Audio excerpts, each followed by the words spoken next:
Darwin. Dans ce screencast consacré au 2S, nous allons voir comment créer notre certificat SSL.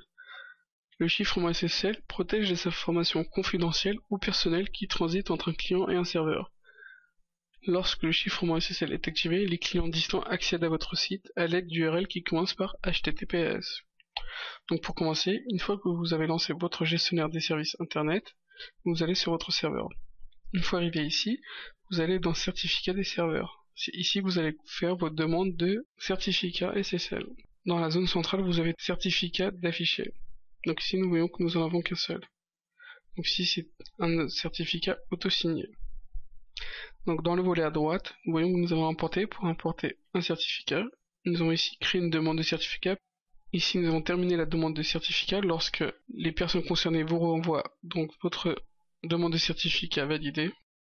Ici, nous avons créé un certificat de domaine, donc c'est pour créer un certificat pour tout un domaine entier. Et ici, nous avons créé un certificat auto-signé. Cela est fait pour créer votre propre certificat sans devoir passer par un intermédiaire qui valide votre certificat. Ici, donc, nous avons affiché les informations vis-à-vis du certificat déjà dispo. Donc ici, nous pouvons voir la validité, ainsi que diverses autres informations. Nous avons également exporté pour pouvoir importer ailleurs les certificats. Nous avons également la commande supprimer. Voilà, donc pour notre cas, nous allons faire une création d'une demande de certificat, mais nous n'allons pas l'aboutir. Donc ici vous remplissez les divers champs.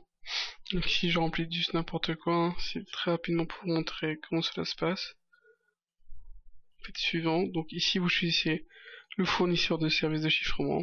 Donc cela permet de choisir en fait la longueur en bits du chiffrement. Ici vous choisissez un nom de fichier pour la demande. En général, faites un nom suivi d'une date pour permettre, lorsque vous recréez deux certificats du même nom, de devoir bien définir la date.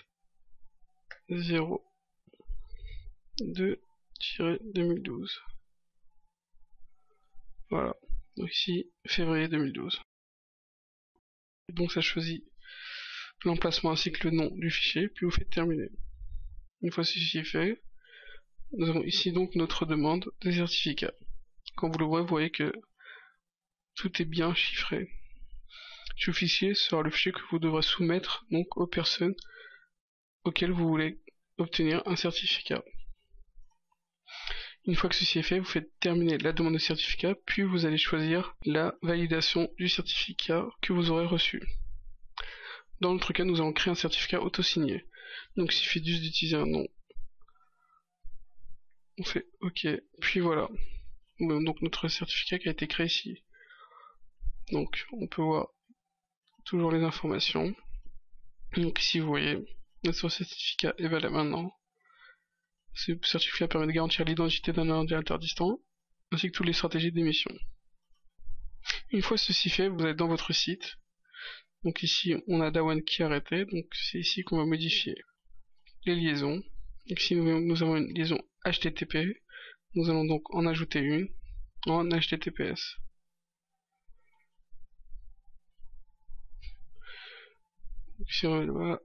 Et ici, pour certificat SSL, nous avons la liste des certificats que nous possédons. Donc ici on va mettre Dawan. On peut également réafficher les informations du certificat pour être sûr de ce que nous choisissons, puis nous faisons OK. Une fois ceci fait, nous faisons fermer.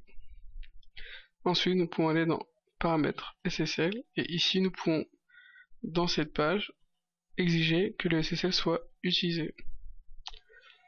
Donc ici nous pouvons automatiser les demandes de certificat, donc soit on ignore, soit on accepte, soit on laisse afficher la demande pour que la personne puisse choisir ce qu'elle fait.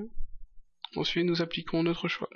Voilà, nous arrivons à la fin de ce screencast consacré au certificat SSL. Nous avons vu comment créer une demande auto-signée et comment intégrer ce certificat et l'activer dans votre gestionnaire des services Internet.